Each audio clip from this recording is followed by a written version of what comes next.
What if I told you that everything you see, feel, and experience in your life is not just happening by chance or even by external design, but because of you? What if the universe itself is not some distant, uncaring mechanism, but something that listens to you and mirrors you? For centuries, we've lived under the belief that we are small beings moving through a large, mechanical universe. This belief was cemented by Newtonian physics, a model that says you are separate from the world around you. According to this view, you are a physical object, obeying the rigid laws of gravity and thermodynamics, completely disconnected from the vastness of the cosmos. But what if that's not true? What if that version of reality is incomplete? Because now, quantum physics is challenging that entire narrative, and the implications are more profound than most people realize. They tell us that reality is not fixed, and it's not separate from you. It may, in fact, be shaped by your very presence. In the quantum world, particles don't exist in one place until they are observed. Before the observation, they exist in a state of pure possibility. This means the act of observing something actually determines its outcome. You are no longer just a bystander. You are a participant. You are a creator. This might sound new, even unbelievable to some, but it's not new at all. In fact, this was known thousands of years ago.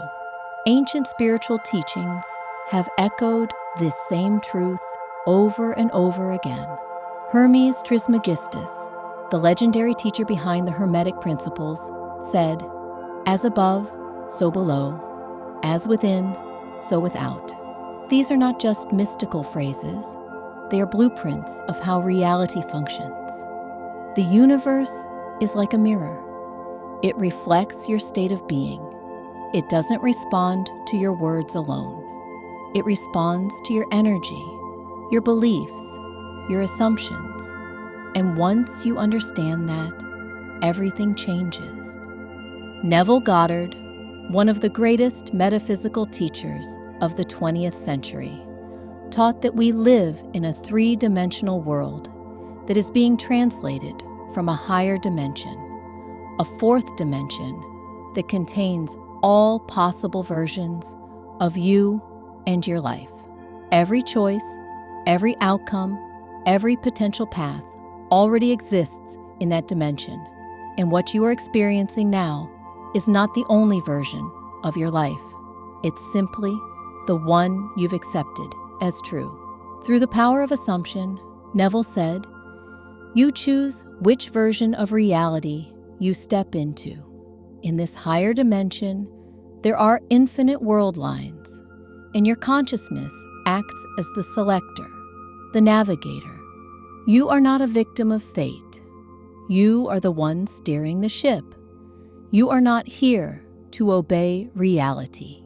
Reality is here to obey you. Time, as we know it, is only a property of this three-dimensional world. It gives us the illusion of past, present, and future. But in the fourth dimension, time collapses. Everything that ever was and ever could be is already a fact. So, the question is no longer, how do I create a new reality? The question is, how do I shift into a timeline where that reality already exists? And the answer is, your state of being, your thoughts, emotions, assumptions, and beliefs. They are the language of the quantum field. That infinite field of possibility, spoken about by both modern scientists like Dr. Joe Dispenza and ancient mystics alike, does not make choices for you. It reflects what you are choosing to be. It reflects your dominant inner state, and it does so with stunning accuracy. Just like a mirror cannot smile first, the universe cannot reflect a new life until you become the person who is already living that life. You must become it in your imagination, in your feeling, in your identity. If you are projecting struggle, lack, or fear, the quantum field will faithfully mirror that. It is not punishing you, it's obeying you. The field has no judgment. It simply translates your state into a version of the world that matches it. And that's why assumption is so powerful. When you persist in the assumption of being someone new, of living a different story, the outer world must shift to match it.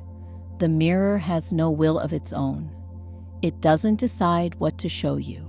It waits for you to decide. You are not just a soul on a journey.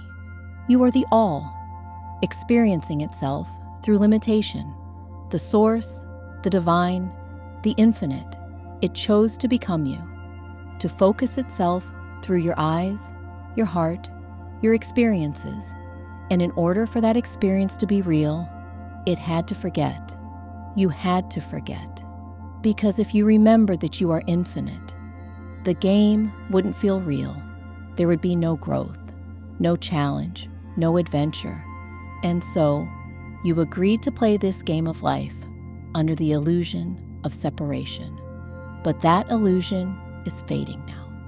You are starting to remember. And the more you remember, the more power returns to you. The veil lifts, and you realize you are not waiting for something to save you. You are the one you've been waiting for. When I was stuck in life, I believed the world was holding me back. I hated my job. I felt trapped. And the more I believed that, the more I saw evidence of it everywhere. Until one day, I discovered the teachings of Neville Goddard. At first, it was difficult to accept that I was the cause of my own suffering. But as I leaned into the teachings, something shifted. I stopped begging the mirror to show me freedom. I started embodying the consciousness of someone who is already free. I began to affirm, I am earning a steady, abundant income, doing what I love with ease. I repeated it. I felt it. I believed it. And slowly, my outer world began to change. What's even more interesting is this. The resources and opportunities were already around me, but I couldn't see them. I lived in a condo with a free gym I never used. Not because it wasn't there, but because I felt trapped. I missed out on freedom that was already present simply because my inner world was not aligned with it. Once I shifted internally, everything began to look different. Not because the world changed, but because I changed. The book, Acres of Diamonds, talks about this. A man sells his land to go search for wealth elsewhere, only to later discover that his own land was filled with treasure. How many of us are doing the same? Searching outside for something that can only be found within. So now, I want to ask you, who are you being? Not what are you doing? Who are you being? Because the mirror doesn't lie. It reflects exactly what you are projecting. If you are being a person who is stuck, lost, afraid, the mirror will show you more of that. But if you shift into the consciousness of the version of you who is already free, already fulfilled, already aligned, then the universe will respond. It must, because it depends on you. You are the observer, the chooser, the creator. The all has no interest in forcing its will on you. It wants to experience life as you. That's why it gave you free will. That's why it gave you the power to choose. The question is, what will you choose now? Because the moment you change your state, the mirror begins to shift. Not instantly, because here in the 3D, changes unfold over time, but inevitably. If you stay faithful to the assumption of who you truly are, reality must conform. There's no other way. The field doesn't argue. The mirror doesn't resist. And once you see that truth for yourself, your life is never the same. So choose, not with force or desperation, but with knowing.